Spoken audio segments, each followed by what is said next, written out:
পশ্চিমবঙ্গের চাকরি প্রার্থীদের জন্য বিরাট সুখবর, কেননা স্কুলের গ্রুপ সি গ্রুপ ডি নিয়োগের যে বিজ্ঞপ্তি সেটি কিন্তু খুব শীঘ্রই প্রকাশিত হতে চলেছে।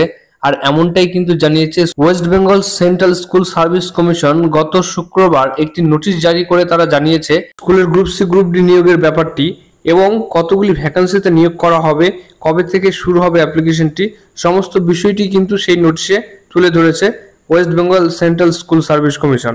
স্ক্রিনে দেখতে পাচ্ছেন WBSSC কিন্তু 29/8/2025 তারিখে এই নোটিশটি কিন্তু পাবলিশ করেছে।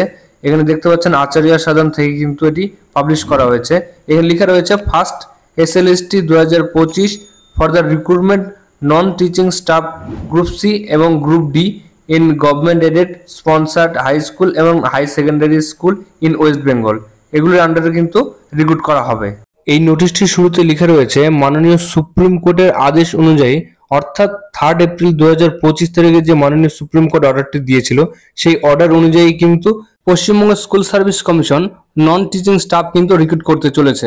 এরপর সেকেন্ড পারে লেখা রয়েছে West Bengal school service commission এই নন টিচিং স্টাফ রিক্রুটমেন্টের একটি নোটিফিকেশন কিন্তু খুব শীঘ্রই জারি করবে এবং সেখানে কিন্তু যে সিলেকশন প্রসেস যেটি রয়েছে সেই সিলেকশন প্রসেস মেনেই কিন্তু 2025-এর যে রুলসটি রয়েছে সেই রুলস মেনে কিন্তু রিক্রুটমেন্টটি করা হবে। এর সঙ্গে যে টোটাল নাম্বার অফ ভ্যাকান্সি সেটিও কিন্তু তুলে ধরা হয়েছে, যেটি কিন্তু গ্রুপ সির ক্ষেত্রে 2989টি এবং গ্রুপ ডির ক্ষেত্রে 5488টি ভ্যাকান্সি কিন্তু এই নোটিশে তুলে ধরা হয়েছে। এর পরের প্যারায় কবে থেকে অ্যাপ্লিকেশন করা যাবে সেটি কিন্তু তুলে ধরা হয়েছে। দেখতে পাচ্ছেন candidate can apply only online on the commission website on and form 16/9/2025 থেকে 31/10/2025 পর্যন্ত কিন্তু অনলাইনে অ্যাপ্লিকেশন করা যাবে এবং তার যে ফি সেটি কিন্তু 31/10/2025 এর মধ্যে ডিপোজিট করতে হবে, সেটাও কিন্তু এই নোটিশে বলে দেওয়া হয়েছে।